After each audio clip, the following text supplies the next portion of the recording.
All right, man. I'm gonna be listing out my top 5 pound for pounds in the UFC because obviously there's been a lot of movement in the UFC. With John Jones retiring slash ducking,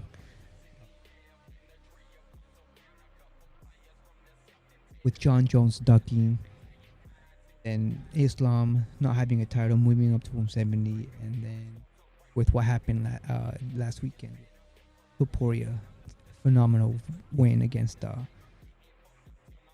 Carlos Oliveira. So these are gonna be my top 5 pound for pound list. Man. So number 5, man. Okay, so in number 5, I'm gonna have two fighters in the number 5 spot because I cannot distinguish these. All right, these two I just cannot keep. I cannot keep any of these two out of the top 5. So I'm gonna have to put them in number 5, and put them, both of them at number 5 because I just cannot leave one of these guys out. I just can't. And we're talking about Tom Aspinall and DDP. So I have Tom Aspinall and DDP at number 5. Why do I have these guys at number 5? The body of work. Both these guys have an amazing body of work. DDP has beaten Robert Whittaker. He's beaten Israel Adesanya, Sean Strickland twice. Beaten Darren Till. He's just on a run, and he's about to fight Khamzat Chimaev. So if he wins, if he beats Chimaev, I'm gonna have to move him up, because that's gonna be a huge win if he beats someone like Chimaev. For now, I have him at number 5 spot. And Tom Aspinall. I mean, obviously, we already know Tom Aspinall has beaten so many fighters in the top 10 in the heavyweight division. There's only like Cyril Gane, Almeida, and maybe one more. I don't know one more in there, and then that's it. And then everybody else in the top 10, he's beaten. So, yeah, and he has so much skill. We've seen him. He is quick for a heavyweight. He moves fast for a heavyweight. He has jiu-jitsu. He has ground game, and he's a dangerous heavyweight, and he could potentially be the best heavyweight we've seen. With the fact that he retired John Jones as well. Don't forget, he retired John Jones. We can't forget about that. So that's why I have him number 5, man. Body of work, retired John Jones, and he looks unbeatable at the moment. So that's why I have these two. And this is why I couldn't keep none of these guys out of the top 5. So I had to put them in there. All right, so number 4. Number 4, we gotta put Alexander Pantoja, man. We gotta put Alexander Pantoja, and the reason why I have Alexander Pantoja at number 4 compared to the other two is because I think Pantoja has a longer. I think he's had a longer reign.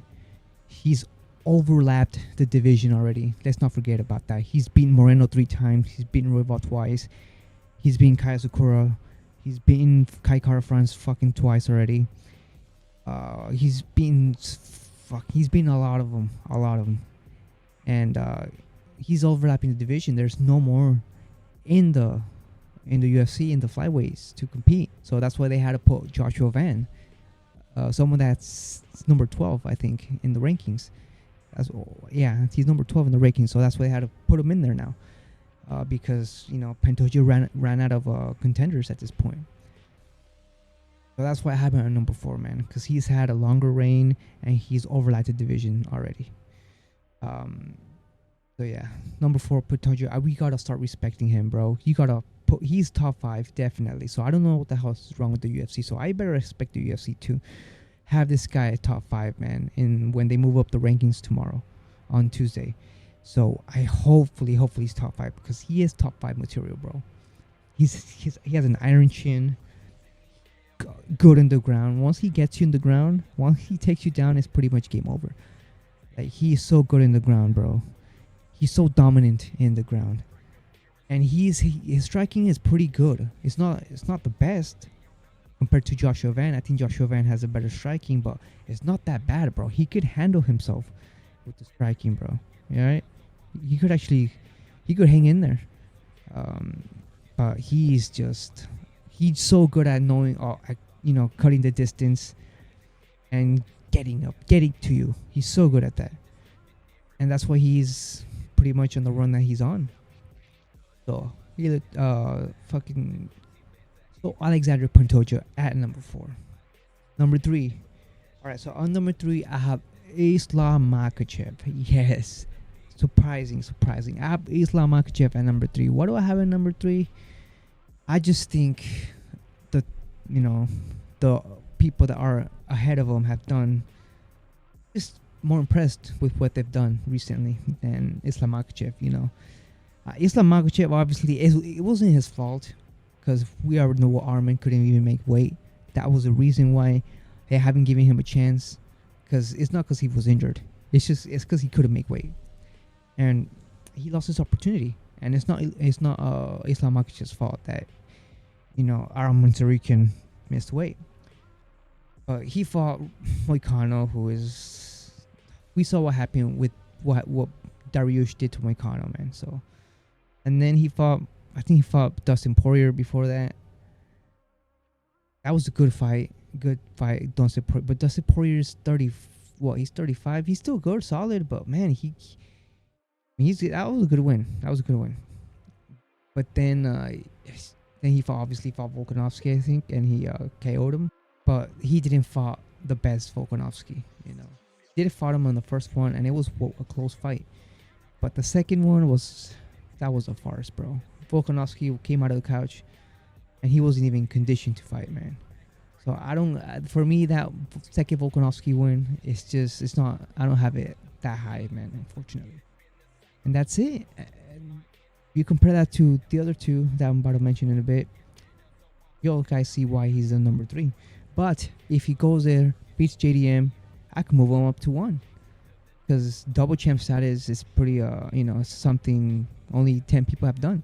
I think the double champ status is going to overthrow what someone like my number 2 is, Merab. Alright? Someone like Merab.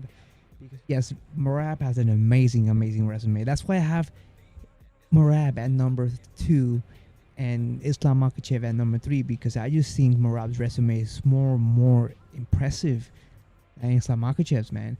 He beat Jose Aldo, dominated Jose Aldo. He dominated Umar Nurmagomedov. He dominated Sean Sean O'Malley twice. And then he dominated Henry Cejudo, man. Those 5 wins are just better than the last 3-4 wins that Islam Makhachev has. And these wins have been in a short span of time, and it's just, that's why I have him number 2, man. He looks unbeatable, and I don't know who's gonna beat him at this point. I don't think anybody at bantamweight is gonna beat him. And yeah, man, that's why I have him number 2. He looks unbeatable. His resume is amazing. One of the best resumes in the UFC at the moment. Yeah, man. Unless he moves up in weight and tries to go for double status. Just don't think he's gonna be number 1. I think the highest Merab will get is number 2, because I think number 1 is gonna be taken over by a double champ. And we're speaking about double champ, Ilia Topuria. My number 1, Ilia El Matador Topuria. He's my number 1 pound for pound fighter at the moment, bro. He's double champ. He did it first before Islam Makhachev, and we still don't know if Islam Makhachev is gonna beat JDM, bro. He could fucking go in there and lose and never get double champ status. So yes, Ilia Topuria, my number 1. Look at the body of work. Look at the last 3 fights, man. Volkanovski, former pound for pound, one of the best featherweights, if not the best featherweight. Knocked him out in the second round. Pretty sure in the second round. And then brutally, bro. No, I've never seen Volkanovski get dropped like that and put to sleep. Even on the head kick of Islam Makhachev, he wasn't fully out. Makhachev had to go over there and had to finish him off in the ground. Because if he wouldn't have done that, Volk would have probably recovered. But look, when he got hit with that beautiful right hand, of Topuria, you could just see his body just shut down, his brain shut down. He just went down like a folding chair. All right, so I'm telling you, power is real, and the way he did Volkanovski is crazy. Now look, Volkanovski came out, fought Diego Lopez, and schooled Diego Lopez, showing that Volkanovski was not washed at all. Well, he's obviously not as what he used to in his prime, but he's still not far off his prime, bro. He's still in there. He still dominated someone like Diego Lopez, and he became a champion again. So that right there, that's good on Ilya's resume, right? Then Max Holloway, we already know Max Holloway's still not done. He's still in his bed, and he's still in his prime. Iron Chin, never been stopped, never been dropped. Ilia Topuria just makes it easy work, man. In the third round, and then Charles Oliveira moved up in weight. The touch of death, beautiful right hand, and his hand wasn't even fully extended. And he put him to sleep, bro. That shot put him to sleep. It reminded me like the Volkanovski KO. His body just shut down, and he went to a different planet. The hammer fist weren't even necessary. He didn't even have to go for the hammer fist, but he just did it for measure. And yeah, man, so far his skills, his boxing, I just think he's better in terms of skills. Better than Makhachev. Sorry, I just think, especially the power that he has and the technique that he has to deliver the power and to deliver the shots, it's just phenomenal, bro. And I believe he can KO Islam Makhachev, bro. Because Islam Makhachev's stand-up is not the best, man. Look what Volkanovski, when Volkanovski went there in a full training camp, full ready against Islam Makhachev, and he gave him his toughest fight. Literally. Even though Makhachev has been KO'd before, this was his toughest fight. And Ilya is a better version of Volkanovski. Better stand-up, better boxing, power. His elite ground game, elite grappling, Greco-Roman wrestling. Like, he's strong as well. Like, he has an IQ. The way he was able to just pass Charles Oliveira's guard was crazy. And he put him in a crucifix like nothing. Just obviously, Charles Oliveira he's still pretty good in the ground, so he was able to intercept Ilya's crucifix. But man, the fact that he was able to pass his guard that with ease against Oliveira is crazy. And it's just this is why I have him at the best. I just think he's an overall better fighter. Because I do think Islam Makhachev's striking is not the best. I think that's a weakness. I don't see weakness in Topuria. I just don't see a weakness in this guy. And I do see a weakness in Islam Makhachev. He's gotten tagged and hurt before. Obviously, Topuria has done too with that head kick with Jai Herbert, but that was a long time ago. And he's evolving in front of our eyes, bro. This guy is evolving. If you guys take a look at his first fight in the UFC compared to his recent fights, he's improved his defense. He's improved his balance. He doesn't throw wildly anymore like he used to leave himself out of position, so he'll get countered, or so he'll get tagged, or where he could get grabbed or get a hold of. He's just improved so much in the stand-up. I just don't see a weakness. He has an iron chin. He ate a full elbow from Charles Oliveira. He didn't even move. He kept punching. That didn't stop Topuria from his offense from stopping. His offense didn't stop. He kept the offense going even after getting hit with a big elbow. Like, he has a fucking iron chin, dude. And I just don't think Islam Makhachev has a chin like Topuria.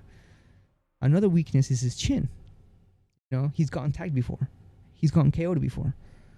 And his striking is not the best. But his wrestling, his ground game is so elite that that he could just take you down and fucking submit you. But Ilya Topuria has an elite grappling too. So I don't think we've seen nobody. Obviously, we saw Charles Oliveira, but Charles Oliveira, the reason why he got submitted by Islam Makhachev was because he got tagged. He got hit. He was hurt by a punch. So imagine trying to defend a submission, or try to defend some sort of submission when you're hurt, when you're in pain, because you got hit with a vicious punch. I just don't see Islam Makhachev hurting Ilia Topuria in the feet, man. I just don't see it. So and that's why I don't see Islam Makhachev submitting Topuria, because Topuria's ground game is elite, scrapping is elite, and I don't think he's gonna hurt him. I don't think he's gonna do what he did to Charles Oliveira. Right? His movement is too good. His head movement is amazing. He's good, man. So this is what happened at number 1. And obviously, and if, like I said, if Islam Makhachev goes out there and beats, Islam Makhachev goes out there and beats JDM, then he goes up at number 1. Yeah, man. So that's it. My top 5 pound for pound, right there. Number 5 is Tom Aspinall / DDP. Number 4 is Pantoja. Number 3 is Islam Makhachev. Number 2 is Merab, and number 1 is Ilia Topuria.